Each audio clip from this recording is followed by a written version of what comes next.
यह ब्रह्मांड अनादिकाल से अनदेखी शक्तियों द्वारा संचालित होता आया है। हिंदू परंपरा में 8 दिव्य प्रहरी, अष्ट दिक्पाल संसार के विभिन्न दिशाओं पर शासन करते हैं, सृष्टि में संतुलन बनाए रखते हैं और ब्रह्मांडीय व्यवस्था की रक्षा करते हैं। ये दिव्य रक्षक कौन हैं? सृष्टि, विनाश और भाग्य की गूढ़ यात्रा में उनकी क्या भूमिका है?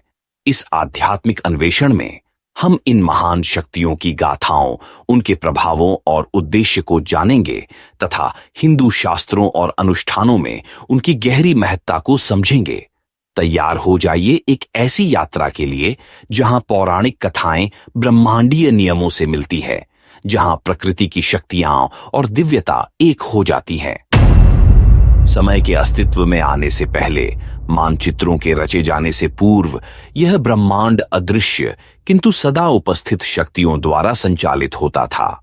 8 दिव्य रक्षक, अष्ट दिक्पाल ब्रह्मांड के प्रहरी हैं, प्रत्येक एक दिशा का स्वामी, संतुलन के संरक्षक और समस्त लोकों के रक्षक हैं।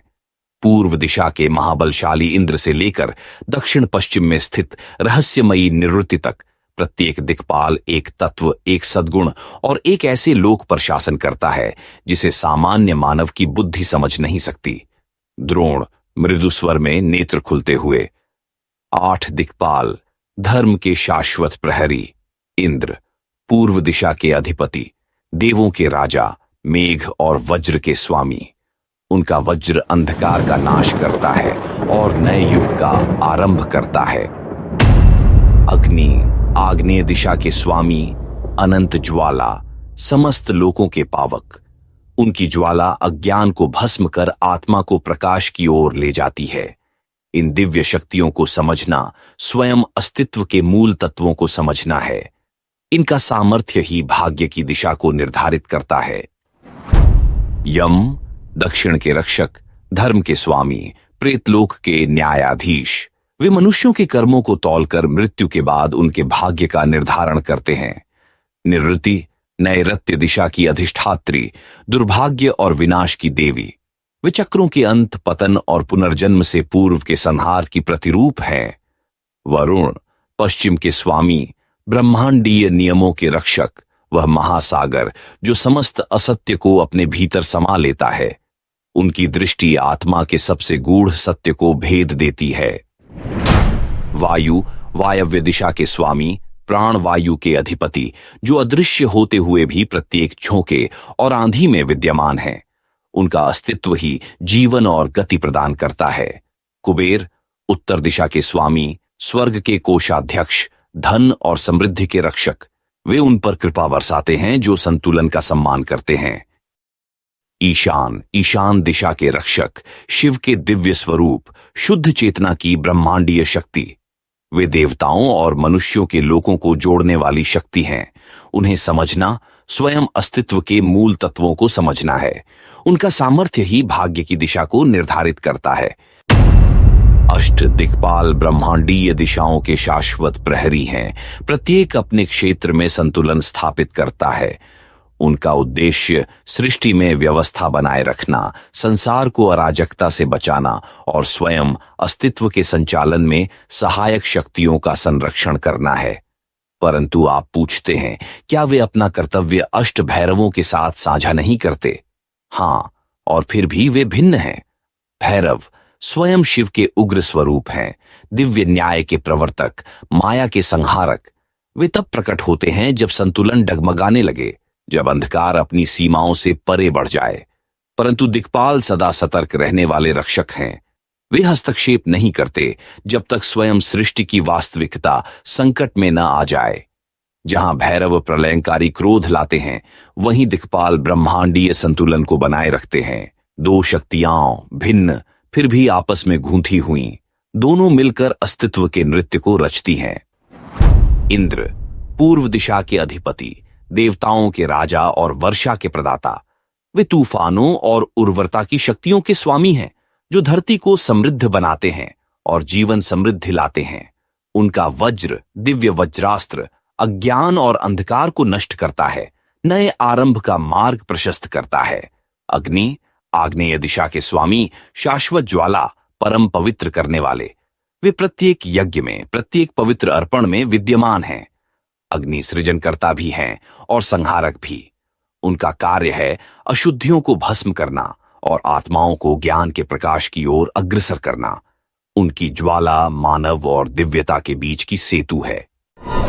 यम, दक्षिण दिशा के रक्षक, मृतकों के न्यायाधीश और धर्म के प्रवर्तक। वे प्रत्येक आत्मा के कर्मों का लेखा जोखा रखते हैं। उनके कर्मों का वजन कर परलोक में उनकी गति का निर्णय करते हैं। वे न दयालु हैं न निर्दयी, वे केवल न्याय के प्रतीक हैं, ensuring that cosmic law remains unbroken. निवृत्ति, नैऋत्य दिशा की अधिष्ठात्री, पतन, संहार और विनाश की शक्ति। उन्हें भय और भ्रम से देखा जाता है, परंतु वे अनिवार्य हैं। जहां सृष्टि है वहां अंत भी होना ही चाहिए। वे रोग, विनाश और दुख की स्वामिनी है, जो यह स्मरण कराती हैं कि भौतिक जगत में कुछ भी शाश्वत नहीं है। वरुण, पश्चिम दिशा के स्वामी, ब्रह्मांडीय नियमों के रक्षक और दिव्य सागरों के अधिपति। वे सर्वदर्शी हैं। उनकी सहस्र दृष्टियां असत्य और छल को भेद देती हैं। वे अधर्मियों को दंड देते हैं, पर जो सत्य की खोज करते हैं उन्हें ज्ञान और मोक्ष प्रदान करते हैं। वे रथ अर्थात सृष्टि के स्वाभाविक नियम को बनाए रखते हैं। वायु, वायव्य दिशा के स्वामी, वायु प्राण और गति के अधिपति। उनके बिना जीवन संभव नहीं। वे अदृश्य होते हुए भी सदा विद्यमान हैं, प्रत्येक झोंके में, प्रत्येक श्वास में, प्रत्येक तूफान में। वे संसार में ऊर्जा का संचार करते हैं और स्वर्ग से संदेश वहन करने का कार्य करते हैं। कुबेर, उत्तर दिशा के स्वामी, देवताओं के कोषाध्यक्ष और धन संपदा के रक्षक। वे समृद्धि का संरक्षण करते हैं, परंतु साथ ही संतुलन का महत्व भी सिखाते हैं। धन न तो अभिशाप है न ही वरदान, यह एक उत्तरदायित्व है। जो इसे सद्गुण के बिना संग्रह करते हैं वे अंततः अपनी ही लालसा में बंध कर रह जाते हैं। ईशान, ईशान दिशा के रक्षक, शिव के दिव्य स्वरूप, शुद्ध चेतना के प्रतीक। वे समस्त भौतिक सीमाओं से परे हैं, मनुष्य और देवत्व के बीच का सेतु। वे वह दिव्य ज्ञान है जो अज्ञान को नष्ट करता है, वह अंतिम सत्य जो माया से परे विद्यमान है।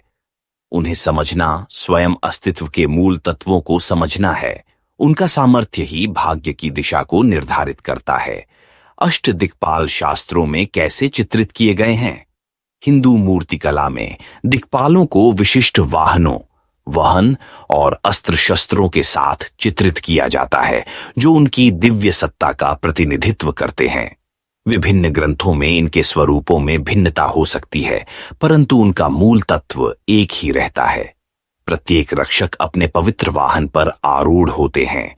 इंद्र अपने श्वेत ऐरावत हाथी पर, अग्निमेश मेंढे पर, यम भैंसे पर, निवृत्ति शव या गद्धे पर, वरुण मकर पौराणिक समुद्री जीव पर, वायु मृग पर, कुबेर घोड़े पर और ईशान कभी नंदी बैल पर तो कभी निराकार रूप में।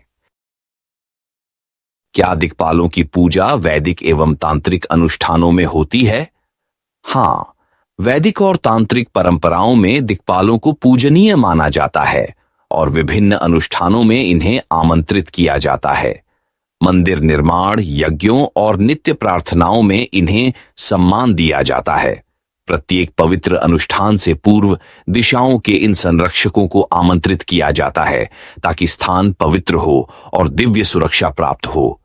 प्रत्येक दिशा में जल, पुष्प और धूप अर्पित की जाती है, जिससे उनके आशीर्वाद और अनुकूलता सुनिश्चित की जा सके। क्या अष्ट दिक्पालों की सहधर्मिणियां भी हैं?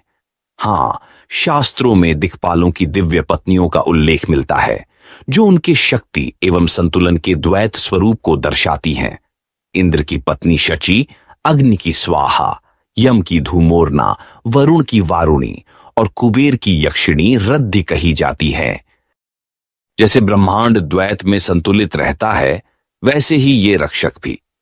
प्रत्येक शक्ति के पीछे उसका पूरक होता है, कोमल परंतु शक्तिशाली।